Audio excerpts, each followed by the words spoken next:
దేవుని నామాని స్తోత్రం. ఈ దినమందు మనం చదువుకున్న వాక్యంలో దుష్టుల ఆలోచన చొప్పున నడవక, పాపుల మార్గమున నిలువక, అపహాసకులు కూర్చుండు చోటను కూర్చుండక, యెహోవా ధర్మశాస్త్రమును ఆనందించుచు దివారాత్రము దానిని ధ్యానించువాడు ధన్యుడు. మనమందరము ధన్యులు కావాలని దేవుడి వాక్యం రాయించారు. దివారాత్రము దానిని ధ్యానించాలంటున్నాడు. దుష్టుల ఆలోచన చొప్పున మనం నడవకూడదు అంటున్నాడు. పాపుల మార్గమున కూడా మనము నిలవకూడదు అంటున్నారు. దురాత్ముడు ఎన్నో పనులు చేస్తూ మనుషుల్లో చొరబడి, దురాత్ముడు చేసే పనులు మనకి కంటికి కనబడవు, చెవికి వినపడు. మన దేవుడు చేసిన కార్యాలలాగానే దుష్టుడు కూడా వాడు ఇష్ట కార్యాలు చేపిస్తూ ఉంటాడు. అందుకనే వాళ్ళని దుష్టులు అంటున్నాడు దేవుడు ఇక్కడ. దుష్టుల ఆలోచన చొప్పున నడవద్దు. వాళ్ళు ఏ ఆలోచన చెప్పినా అరే అటు వెళ్దాం రారా, కొంచెం సిగరెట్ తాగొద్దాం రారా అని తీసుకెళ్ళి, అదే దుష్టుల ఆలోచన. అటు వెళ్దాం రారా, సినిమా చూసొద్దాం రారా, అటు వెళ్దాం రారా, ఒక పెగ్గేసుకుని వద్దాం రారా అంటే అదే దుష్టుల ఆలోచన. దానిని చేయకూడదు, ఆ చొప్పున నడవకూడదు అంటున్నాడు దేవుడు ఈవేళ మనల్ని. అది మాత్రమే కాదు, ముసలమ్మ ముచ్చట్లు జోలికి పోవటం కూడా దుష్టుడి ఆలోచనే. చెడు మాటలు మాట్లాడడం కూడా దుష్టుడి ఆలోచనే. అది చేసేది ఎవరంటే రక్షణ లేని వారు అది చేస్తారు. ఏది? ఒక పెగ్గేసుకోవడం, ఒక సిగరెట్ తాగడం, ఒక సినిమా చూడడం, అది రక్షణ లేని వాళ్ళు చేస్తారు. రక్షణ పొందిన వాళ్ళు కూడా చేస్తారు ఈ పాపం. ఎవరంటే రక్షణ పొంది కూడా దుష్టుల ఆలోచన చొప్పున నడిచేది ఎవరంటే, మాట చెప్తే దాన్ని ఫాలో అవటమే దుష్టుని ఆలోచన. ఏదైనా చెడ్డ మాట చెప్పినా అవునా, నిజమా, అవును అలాంటి వాళ్ళు ఇలాంటి వాళ్ళే అని మనం తిరిగి అనడమే దుష్టుల ఆలోచన. మనము దానిలో పాల్గొకూడదు అంటున్నాడు దేవుడు. దుష్టుల ఆలోచన చొప్పున నడవకూడదు అంటున్నాడు దేవుడు. పాపుల మార్గంలో నిలవకూడదు. పాపులు ఉంటారు, వారు గుమిగూడి ఆ మాటలు ఈ మాటలు లోక విషయాలన్నీ చక్కగా ఎంజాయ్ చేస్తూ ఉంటారు చెప్పుకొని. వాటిల్లో మనము కూడా చేరామనుకోండి, మనము కూడా ఆ పాపులం అయిపోతాము. ఏ పాపులు? రక్షింపబడిన పాపం అయిపోతాం మనం. నేను అయ్యగారు చెప్తున్నా, హెల్ నిండా ఆ రక్షింపబడిన వారు నిండిపోయారట. హెల్ అంటే ఆ నరకాగ్ని గుండా, నరకంలో రక్షింపబడిన వారే నిండిపోయారంట. ఎందుకు నిండుతున్నారు? నేను రక్షింపబడ్డానని సంతోషంగా ఉంటారు. కానీ ఈ దుష్టుడు చేసే పాపాలని వాడు పసిగట్టడు. దుష్టుల ఆలోచన చెప్పున నడవడం వాడికి మర్చిపోతుంటాడు, మర్చిపోచేస్తాడు వాడు. పాపుల మార్గం నిలవడం వాడికి ఇష్టం, మనల్ని నిలబెట్టడం. కనుక ఈ దుష్టుని ఆలోచన చొప్పున నడవకూడదు అంటున్నాడు. పాపుల మార్గం నిలవకూడదు అంటున్నాడు. అపహాసకులు కూర్చుండి చోటున కూర్చుండకూడదు అంటున్నాడు. ఏం చేయమంటున్నాడు? ధర్మశాస్త్రమును దివారాత్రులు ధ్యానించుచు ఉండువాడే ఆశీర్వదింపబడిన వాడు అని కూడా తెలియచేస్తున్నాడు. కాబట్టి ధర్మశాస్త్రము మనం దివారాత్రులు బైబిల్ పట్టుకుని చదివేకర్లా.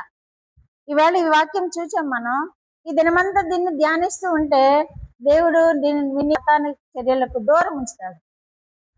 దేవుడు ఈ వాక్యాన్ని ధ్యానిస్తూ ఉంటే ఈ దినమంతట్లో నిన్ను పరిశుద్ధంగా ఉంచుతాడు. దుష్టుల ఆలోచనకు పోనీయడు, పాపుల మార్గం నిలువనీయడు, అపహాసకులు కూర్చుండే చోటున కూర్చుండనీయడు.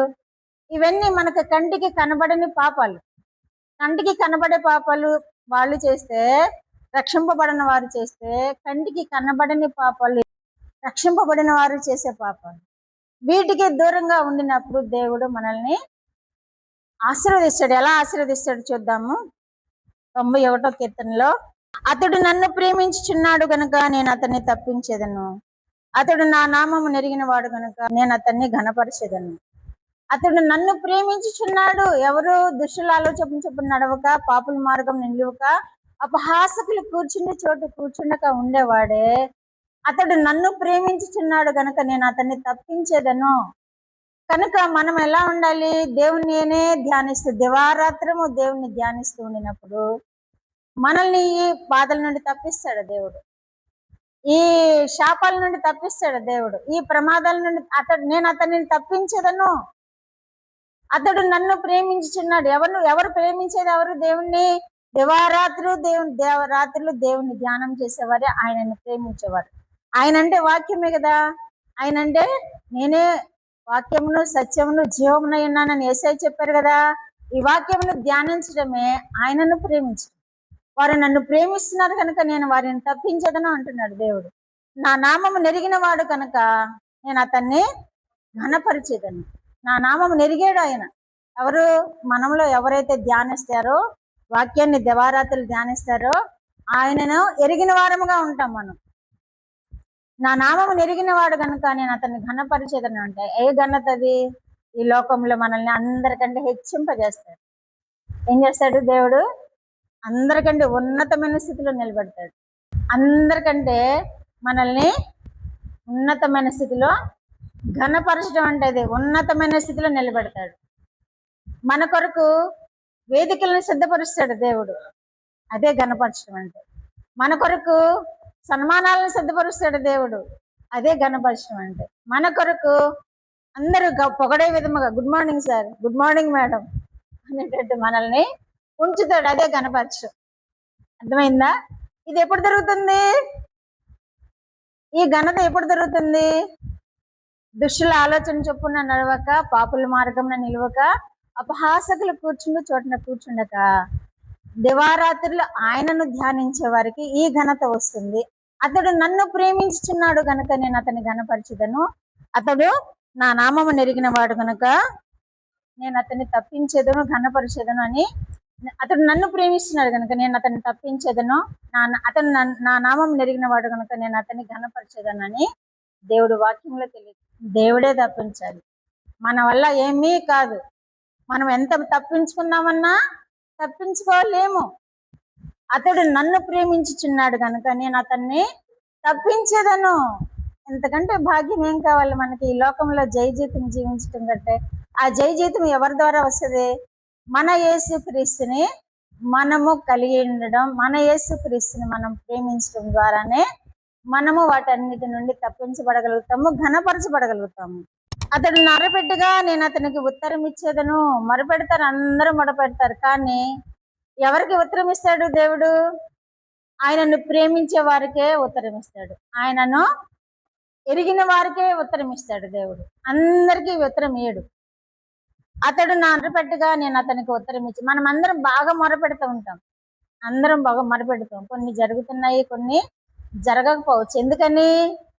బహుగా దేవుణ్ణి ప్రేమించకపోవటం వలన, దివారాత్రులు ఆయన ప్రేమించకపోవటం వలన, ఆయన ధ్యానించకపోవటం వలన, ఆయనను ఇప్పుడు చదువుకుని బైబిల్ ముడిచేసి మూలన పెట్టేసి మళ్ళా యథావిధిగా లోక జీవితం జీవించే వారిని దేవుడు తప్పించడు.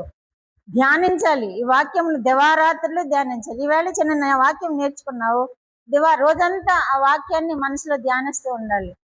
రోజంతా మనసులో ధ్యానించినప్పుడు అదే ధ్యానించాలి. అతను నన్ను మొరపెట్టగా నేను అతనికి ఉత్తరం ఇచ్చేదను. అప్పుడు ప్రార్థన చేసినప్పుడు మనకి ఉత్తరం ఇస్తానంటున్నాడు దేవుడు. శ్రమలో నేను అతనికి తోడై ఉండేదను, అతన్ని విడిపించి అతన్ని గొప్ప చేసేదను. శ్రమలు వస్తున్నాయి, అది దేవుడు విడిపిస్తేనే మనము విడిపింపబడగలుగుతాము. కానీ మరి ఎవరు విడిపించినా విడిపింపలేము, దేవుడే విడిపిస్తానంటున్నాడు. శ్రమలో నేను అతనికి తోడై ఉండేదను, అతన్ని విడిపించి అతన్ని గొప్ప చేసేదను.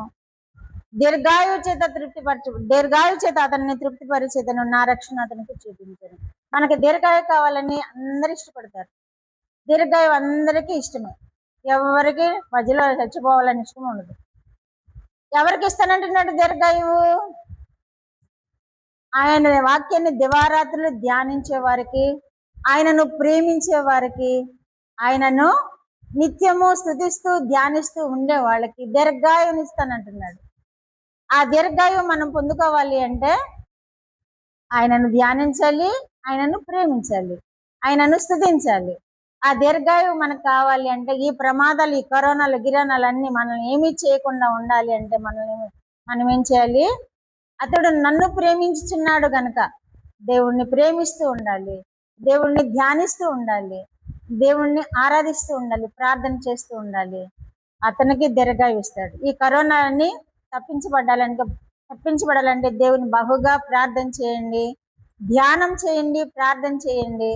అప్పుడు దేవుడు మనల్ని కాపాడుతాడు, దీర్ఘాయువునిస్తాడు, హెచ్చిస్తాడు, కనపరుస్తాడు, ఉన్నత స్థలాల్లో మనల్ని నిలబెడతాడు. అవి పొందకావాలంటే ఏం చేయాలి? మనం దివారాత్రులు ధ్యానం చేయాలి, దేవుణ్ణి ప్రేమించాలి. అప్పుడు మనకి కోరుకున్న వాటిని దేవుడు అనుగ్రహిస్తాడు. దేవుడి వాక్యం ద్వారా మనల్ని దీవించును గాక.